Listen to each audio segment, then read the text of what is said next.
The sun was folding itself into the desert horizon when Nora Whitford realized she had run out of places to stand.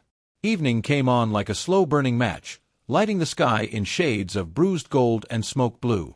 Dust drifted across the church steps where she stood, carrying the last echo of the sheriff's blunt words. "Best move on, widow. This town's got no place for a woman like you."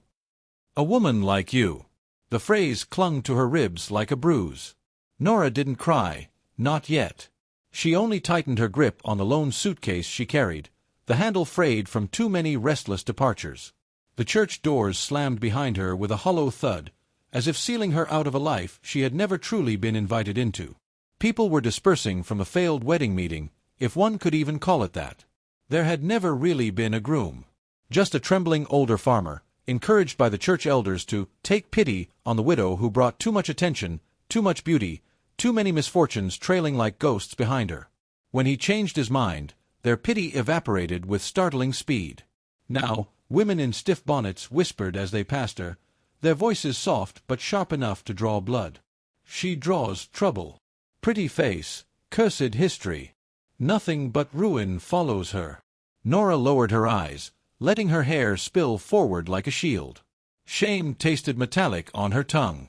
She had come here hoping for a chance at safety, at a roof, at a little peace. But the world had closed its doors on her again, leaving her beneath a sky that felt far too large for someone so small and tired. The last of the townsfolk drifted away, leaving the street quiet except for the creak of an old windmill and the rustle of cold air slipping between the buildings. Nora stepped off the church platform, her boots sinking into drying mud. Her breath fanned out in the cooling dusk. She didn't notice him at first. A giant stood at the edge of town, unmoving as a carved monolith. The fading light stretched his shadow halfway across the road. He leaned against a paint mare, arms crossed, dark eyes fixed on her with a stillness that felt neither threatening nor curious, just aware. Takoda Blackthorn. People called him Koda, the towering Apache scout who drifted in and out of town like a storm no one dared name. Most folks gave him a wide berth, their fear poorly disguised as polite distance. His world existed somewhere beyond theirs, shaped by scars they didn't understand. His gaze met hers across the dusty stretch of road, and the moment felt like two quiet souls recognizing each other in the ruins. Nora inhaled sharply and looked away, embarrassed by her disheveled hair, her trembling hands, the humiliation that clung to her like the dry dust on her dress. She walked past him, her footsteps soft but uneven. Koda didn't move, but his eyes followed with a gentleness that surprised her.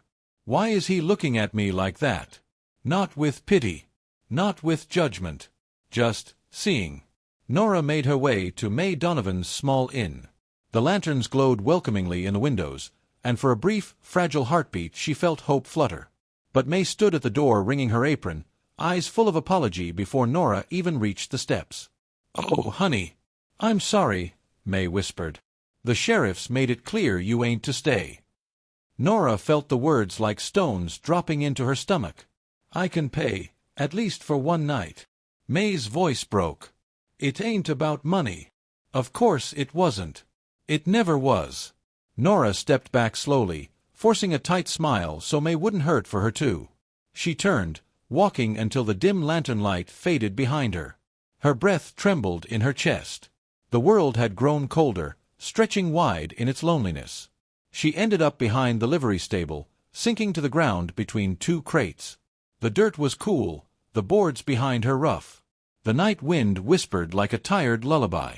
She pulled her knees in, hugging herself as if her own arms might be enough to keep her from unraveling. "I just need a place to breathe," she thought, closing her eyes. A soft scuff of boots approached. Nora stiffened but didn't lift her head. She knew the cadence of those slow, weighted steps now, like the earth itself shifted when he moved. "Koda." He appeared beside her but didn't speak. He crouched down slowly, his silhouette blocking the last streak of sunset. For a long moment, he seemed to consider what distance would feel safest for her. Then he set something on the ground. A folded blanket. A small tin plate holding half of a warm meal, beans and cornbread. He didn't push them toward her. He just placed them within reach and sat a few feet away, cross-legged, facing the sky instead of her. He wasn't rescuing her. And he wasn't intruding. He was simply there. Nora's throat tightened. Hunger gnawed at her, but pride warred with it. Eventually, hunger won by a small margin. She reached for the tin plate, hands shaking. She didn't dare look at him as she ate. They sat like that for a while, two abandoned souls letting silence be their shelter. Little Finch, the shy orphan who often followed Koda, crept toward them. The boy tugged at Koda's sleeve. "You look sad," Finch murmured. Koda's voice was low, steady as a river's murmur. "Only tired."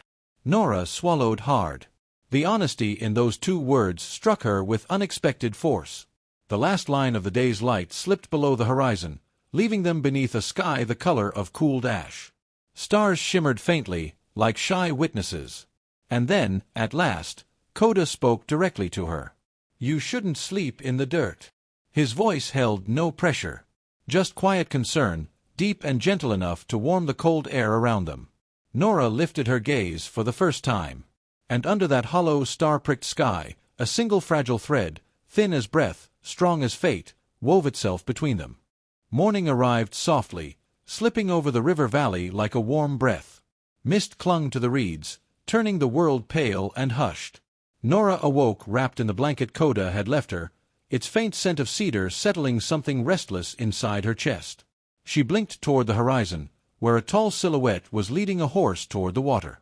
Koda's steps were unhurried, deliberate, like a man who knew how to move without disturbing the stillness around him. He knelt by the river, cupping water in his hands, letting it spill over his fingers before drinking. He didn't look at her right away. He gave her the dignity of waking without eyes upon her. It was Nora who spoke first, her voice thin from a night of little sleep. "Thank you for the meal. And the blanket." Koda set the tin cup down. Only then did he approach, stopping a respectful distance away. His shadow stretched long in the newborn light. "I have a place," he said quietly. "By the river. Not far." He hesitated, not from uncertainty, but gentleness. "You could come, if you wish." Nora stared at him, stunned by the simplicity of the offer. No conditions. No assumptions. Just a man extending shelter the way others offered water. Practical, sincere, without ownership. "I don't want to be a burden," she whispered. Koda slightly shook his head. "You would not be." Those 4 words held the weight of a home she had never known. The walk to his camp was short, but felt like a slow unspooling of fear. Every step Nora took beside him felt strange, like she was stepping into a story she didn't yet know how to belong to. Yet the air around him felt safer than any room she had ever crossed alone. His camp sat near a bend in the river where willow branches dipped low, trailing their leaves like silver-green curtains. Smoke curled from a stone fire pit. A hand-built shelter stood nearby, sturdy, simple, shaped by someone who understood nature's moods. Nora noticed the details first. A stack of split firewood, neatly arranged. A woven mat beside a flat stone used for meals. A saddle he had mended with careful, deliberate stitches. Everything was touched by quiet intention. "You built all this?" she asked softly. Koda shrugged. "Needed a place to rest." Something warm bloomed in her chest. She knew what it meant to build a life out of scraps, to hold things together with thread and hope. Perhaps their lives weren't so different. As the sun climbed, they fell into a rhythm without planning it. Koda led her through gathering clean water, showing her how to follow the river's natural curves to find still pools. Nora watched him move, strong but without aggression, powerful but without the need to declare it. A man shaped by restraint. In return, she offered him her small skills. She scrubbed the tin plates until they gleamed. She mended a tear in his shirt with thread salvaged from her suitcase. When she handed it back, Koda's surprised blink felt like a gift. Later, by the fire, Nora reached into her suitcase and pulled out a small, worn book, the only possession she kept purely for herself. "You can read?" she asked gently. Koda's jaw tightened. "No." She didn't press. She only opened the book and began reading aloud in a soft, steady voice. Stories spilled into the clearing, stories of hills, storms, wanderers, and quiet bravery. Koda listened without interrupting, eyes half closed, as if the words were warm smoke rising into his lungs. When she finished, He spoke with quiet vulnerability. "Teach me." She glanced up, startled. And then she smiled, a real smile, small but luminous as a lantern placed carefully in a dark window. But peace is a fragile thing in the West. By midday, the sound of approaching riders broke the stillness. Hooves drummed hard against the dry earth. Nora's breath caught in her throat as Sheriff Granger and 2 deputies rode into the clearing. Takoda rose slowly, his broad frame rigid with controlled tension. "There you are," Granger said, voice dripping with smug triumph as he eyed Nora. "You ran out on town business. And you," he turned to Takoda, "you're harboring her." Nora's stomach twisted. She stepped forward instinctively, wanting to spare Takoda the trouble she had brought. "I didn't run," she tried to explain. "I was told to leave." "Doesn't matter," Granger barked. "Widow like you wandering with no direction? Suspicious behavior. We can't have that." The word struck Nora harder than any slap. Suspicious. A problem. Trouble. She felt herself shrink, folding inward like a wilted flower. Takoda stepped forward, silent but immovable. "Leave," he said. Granger scoffed. "She's not yours to boss around." Takoda's eyes darkened, but he kept his voice low. "She is with me because she chooses to be." Nora's breath hitched. No one had ever spoken for her without claiming her. No one had ever defended her without a price. Granger smirked and reached for her arm. In one fluid motion, calm, instinctive, Takoda stood between them. He didn't raise a weapon. He didn't threaten. He simply existed like a mountain placed between storm and valley. His voice was soft. "Do not touch her." Silence fell heavy. Even the deputies shifted uneasily. Something in Takoda's stillness unnerved them more than any show of force could. After a tense exchange of glares, Granger turned his horse sharply. "This isn't over," he spat before riding off. Dust rose behind them, leaving the camp quiet once more. Nora exhaled shakily, her knees nearly giving out. Takoda didn't touch her. He had learned where her bruises lay, the ones beneath the skin. But he stood near enough that she could breathe again. That evening, the fire glowed like a bowl of tiny suns between them. Nora sat with her knees drawn up while Takoda carved a small block of wood with surprising delicacy for such large hands. "What are you making?" she asked. He shrugged. "Nothing yet." But when he handed it to her, she saw the beginnings of a small sparrow, fragile, hopeful, mid-flight. "For you," he murmured. Her voice trembled. "Why?" He met her eyes for longer than he ever had. "So you remember," he said softly, "that you can still fly." The embers crackled, and something inside her cracked too, opening, not breaking. Under the first scattering of stars, the space between them warmed into something neither could name yet. But it was growing. Quiet. Steady. Graceful as rising heat. The storm rolled in without thunder, just a thick, heavy darkness gathering over the river like ink settling at the bottom of a bottle. The willows shivered. The fire pit hissed as a gust of cold air pushed through the clearing. Nora felt it first, not the chill, but the shift. Something in the world stiffened, tightened, braced. Takoda lifted his head. "They are coming." Not said in fear. Said in certainty. The sheriff would not tolerate defiance. Not from an outsider widow, and especially not from a giant Apache who reminded the town of its own smallness. Granger had ridden away earlier, but not in retreat. In preparation. Nora's pulse thudded. "We can run." Takoda shook his head slowly. "No. Running teaches men like him that cruelty is the law." She swallowed. "Then what do we do?" Takoda looked at her, really looked. His gaze held the weight of a man who had walked through fire before and had learned the shape of survival. "We stand." The first riders emerged as silhouettes, 3, then 6, then 8. Their torches flickered angrily against the growing night. The flames painted their faces in violent gold. Nora's breath hitched when she saw Granger at their head, jaw tight, eyes hungry for dominance. "Evening, widow," he called, reins pulled high. "Time to stop pretending you belong anywhere but under the sheriff's watch." Nora stepped back instinctively, until Takoda's presence steadied her again.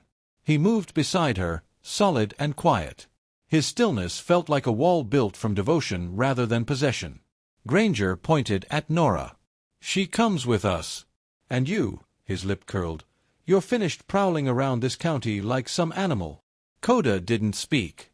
He simply took one step forward. The movement was small, but the meaning was enormous. "She stays," he said. The men shifted on their saddles, uncomfortable with the calm in his voice. Violence expected noise, anger, spectacle. But Koda was giving them none. Only truth. Granger spat. "Move, Blackthorn." Koda didn't. The sheriff reached for his pistol. Nora felt the world narrow into a single heartbeat. Not fear, certainty. A sickening certainty that she could lose him before she had learned how to keep him. "Koda," she whispered, voice cracking. He didn't turn. He didn't need to. His voice, soft as a leaf's underside, reached her anyway. "You deserve a place where no one fears your shadow." The words hit her harder than the threat before them. Not a confession. A vow. Granger pulled the gun free. And then something unexpected happened. Little Finch, silent, trembling Finch, ran out from the reeds where he had been hiding, placing his small body in front of Koda with arms stretched wide. "She's good," he shouted. "And he's good. Leave them." Granger blinked, thrown off by the child's bravery. Koda's breath shuddered once, barely visible, but enough for Nora to notice. Shame and survival had shaped him his whole life.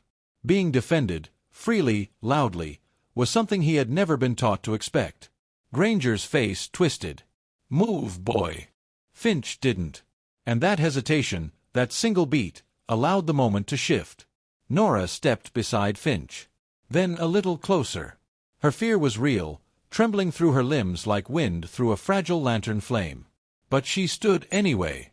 "I won't go with you," she said. Her voice wavered, but she forced her chin up. "Not now. Not ever." Granger's jaw twitched with disbelief.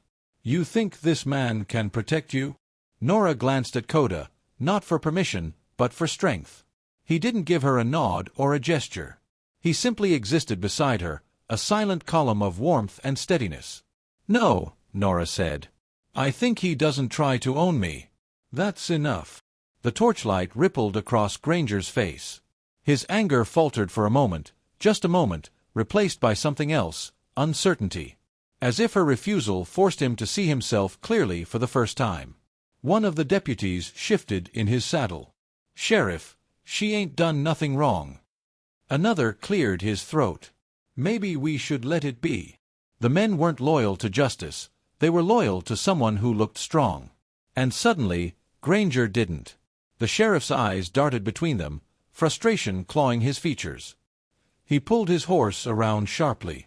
"This isn't finished," he growled, but it already was. The riders peeled away one by one, torches dimming until only smoke lingered in the darkening sky. When the final hoofbeats faded, the clearing fell silent. Nora exhaled shakily. Her knees softened, but before she could fall, Koda lifted a hand. Not touching her. Just offering space beside him. She stepped into it. Not held. Not claimed. Just allowed. Later, when the fire had settled into a soft bed of coals, Nora and Koda sat beneath the willows. Finch slept nearby, wrapped in Koda's spare blanket. The river murmured like an old friend with a tired voice. "You didn't have to stand between me and them," Nora whispered. "I did not stand between," Koda murmured. "I stood with." The distinction settled deep into her bones. Nora looked at him, her voice barely audible. "What happens now?" Koda turned the carved sparrow over in his hands, smoothing one wing with his thumb. He didn't speak right away. He chose his words the way he chose everything, carefully, with honor. "I need a wife," he said softly, "because a home is not walls. It is people." Then, after a breath, "And you need a home where your past cannot follow." Nora's heart tightened, not with fear, but with recognition. He wasn't offering possession. He was offering belonging. Her reply rose slowly, gently, like dawn through treetops. "Then maybe," she whispered, "we build something together. Slow. Honest. From the earth up." Koda's eyes warmed, not blazing, not claiming, just opening, steady and sure. "Slow is good," he murmured. And under the vast watchful sky, two lives, once splintered, once scattered, found the courage to lean toward each other. Not a promise. Not yet. But the beginning of one. To the one reading this, may you remember that even the most fragile heart can become a place of shelter when met with gentleness instead of judgment. Sometimes the world will try to convince you that your worth depends on who chooses you. But the truth, quiet, steady, and unyielding, is this: you are allowed to stand tall, to refuse cruelty, to seek warmth, to build slow love. And somewhere in this vast, wild world, there is a place where your shadow is not feared, but welcomed.